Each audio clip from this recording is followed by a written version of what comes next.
अपने जाने पहचाने जगह को एक बार फिर से देख रहा हूं, लेकिन अब जीकर कोई फायदा नहीं है। क्या करूंगा इस जिंदगी का? इतना जलील होने के बाद, इतना अपमान होने के बाद, जिस कंपनी के जिस कंपनी को अपने 30 साल जिंदगी के दिए हैं, उस कंपनी से आज मुझे धक्के मार के जलील करके निकाल दिया गया, धोखाधड़ी का इल्जाम लगा के। मैं क्या करूं, मुझे कुछ समझ में नहीं आ रहा था। घर में अगर ये पता चलेगा तो पता नहीं क्या हालत होगा। घर में भी परिस्थिति सही नहीं है।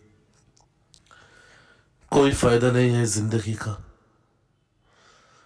अपने कुछ सेविंग्स है और कुछ बैंक में डिपॉजिट्स वगैरह भी है।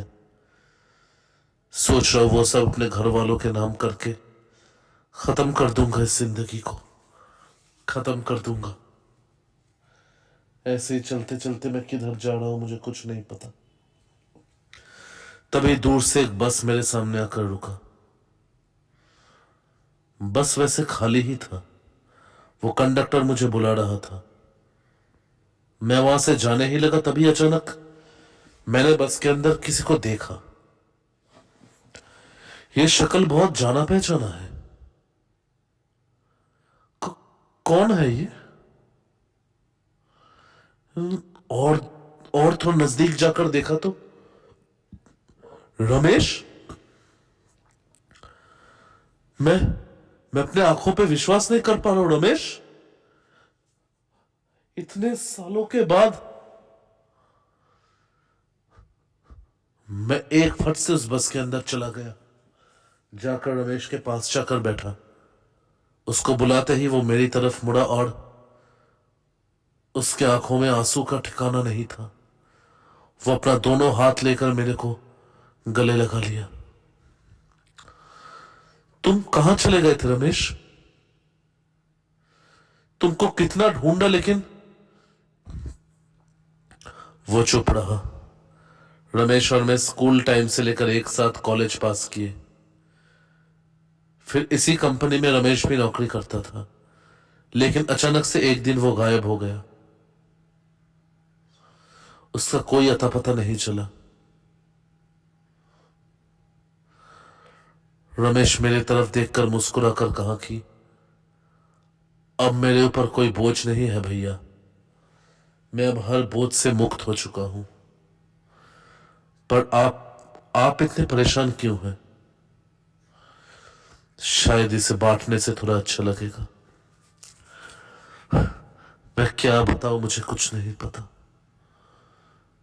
जहां पे अपने जिंदगी के इतने साल मैंने दिए, खून पसीना बहाया इस कंपनी के लिए, लेकिन आज मुझे वहां से जलील करके बाहर निकाल दिया गया।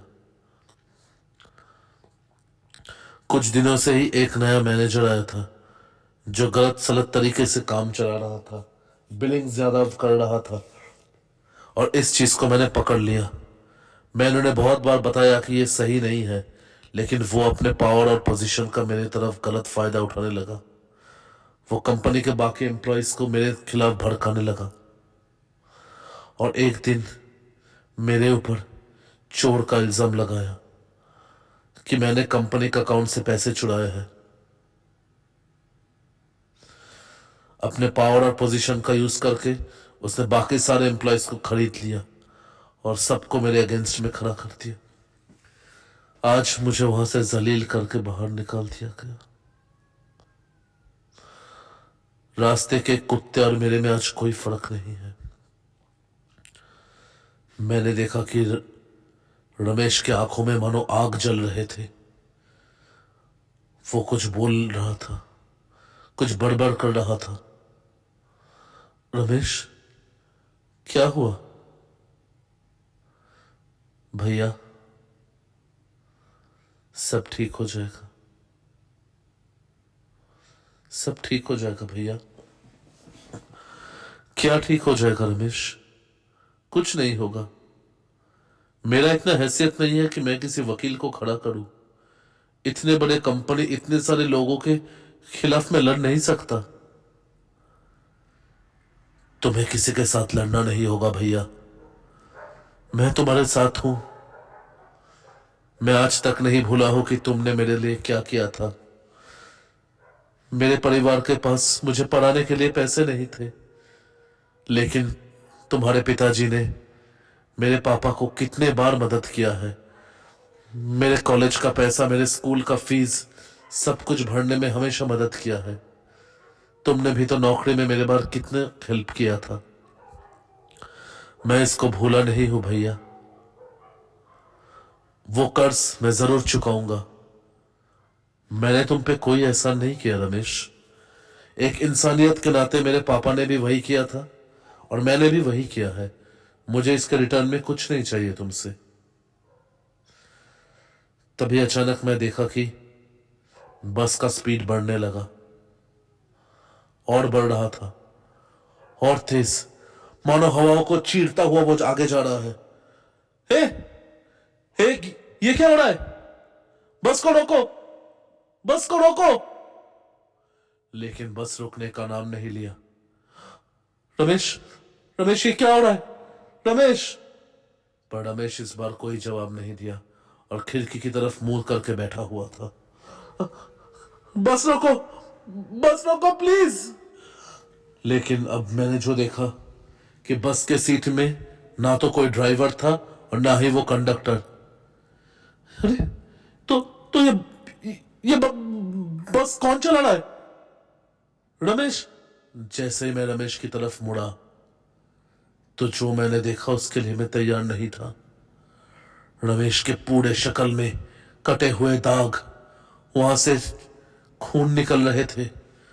उसके आंखें एकदम लाल आग के जैसे थे। उसके शरीर के बहुत जगह पे नुकीले कांटों का दाग था। हर जगह से थोड़ा थोड़ा खून बह रहा था। भैया, बदला नहीं लोगे? नहीं लोगे बदला? ये तुम क्या कह रहे हो रमेश? तभी मैंने देखा कि पीछे मेरे कंधे पे दो हाथ थे और ये हाथ किसी और के नहीं, उस ड्राइवर और उस कंडक्टर का था। लेकिन अब वो इंसान नहीं थे, वो दो नरकंकाल थे जिनके बड़े बड़े हाथ मुझे वहां पे जकड़ के रखे थे। मुझे छोड़ दो, मुझे छोड़ दो। लेकिन उन हाथों ने मुझे नहीं छोड़ा। फिर मेरे मन में ख्याल आया कि मैं तो अपनी जिंदगी को बर्बाद करने के लिए, इसे खत्म करने के लिए ही मैं निकला था। अच्छा ही होगा अगर तुम लोग मुझे मार दो। वैसे भी जिंदगी का कोई मतलब नहीं है मेरे लिए।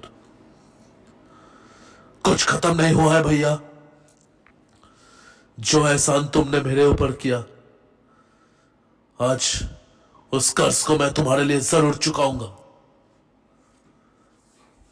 मैं इस दुनिया का अब नहीं हूं भैया।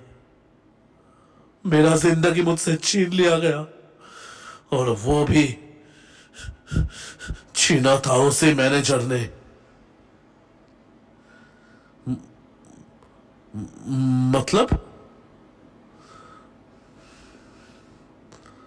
मतलब ये कि वो ऑफिस के फीमेल एम्प्लॉयज के साथ रंगरलिया मचाता था और एक दिन मैंने उसे रंगे हाथों पकड़ लिया। लेकिन अपने बलबूते पर और कुछ गुंडों को पैसा खिलाकर उसने मुझे इसी बस के सामने फेंक दिया था। इन बस वालों को भी इसने पैसा खिलाया ताकि ये लोग मुझे उड़ा दे। लेकिन कर्मफल कहते हैं ना भैया, मुझे मारने के बाद ये बस खुद एक्सीडेंट हो गया और ये दोनों भी नहीं बच पाए। लेकिन उस दिन उस बस में कोई नहीं था, ये दोनों बच नहीं पाए। भैया, जिसने हमारे जिंदगी को बिगाड़ा है, आज उसका जिंदगी हमेशा के लिए मैं छीन लूंगा। तुम्हारे साथ कुछ खराब नहीं होगा भैया। देखते ही देखते मैंने देखा कि बस का रुख मोड़ने लगा। ये फिर ऑफिस की तरफ लौट रहा था। देखते ही देखते वो ऑफिस के सामने आया और ऑफिस के नीचे खड़ा था एक इंसान। और वो कोई नहीं, वो दरिंदा जिसको हम मैनेजर कहते थे। वो बस जोर से और जोर से उस मैनेजर के सामने गया और एक ही पल में उसका काम तमाम कर दिया। मैंने पीछे देखा कि उस मैनेजर का टुकड़ा हुआ शरीर वहां पे पड़ा हुआ था और देखते ही देखते वो बस एक लाइट पोस्ट में जाकर टकराया। उसके बाद मुझे कुछ याद नहीं। जब मेरी आंख खुली, मैंने अपनी आंखों के सामने देखा कि सामने एक लाइट पोस्ट में एक बस एक्सीडेंट होकर पड़ा हुआ है। उसके अंदर आग जल रहे थे थोड़े थोड़े।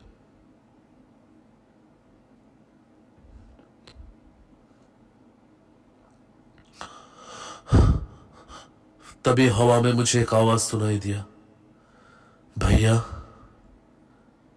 मैंने अपना प्रतिदान दिया। तुमने मेरे लिए जो कुछ भी किया है भैया, शायद मैंने जो किया है वो काफी नहीं है, लेकिन अपने जिंदगी को खत्म मत करना भैया। तुम्हें कभी भी किसी भी चीज का जरूरत हो, किसी भी मुश्किल में हो, मुझे याद करना। मैं हमेशा रहूंगा तुम्हारे साथ। तुम्हारा नौकरी नहीं गया है भैया, पूरा ऑफिस जान चुका है इसका कारनामा।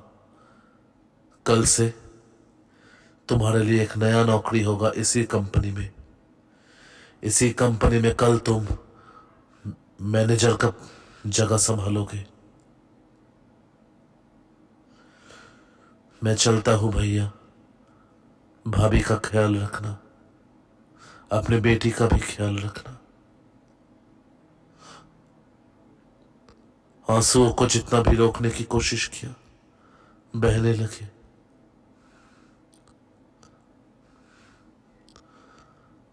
फिर उस हादसे के बाद एक हफ्ता बीत चुका है। एक नई सुबह, सूरज की नई किरणें सारे अंधेरों को मिटा दिया। आज मैं उसी कंपनी में फिर से मुझे लिया गया एज ए मैनेजर के पोस्ट पे। अपने जिंदगी को वापस जीता मैंने।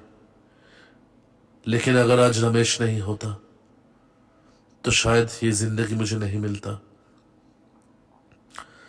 मैंने सिर्फ आसमान की तरफ देखकर एक ही प्रार्थना किया, आज रमेश कहीं भी हो, उसके आत्मा को हमेशा शांति मिले, हमेशा शांति मिले।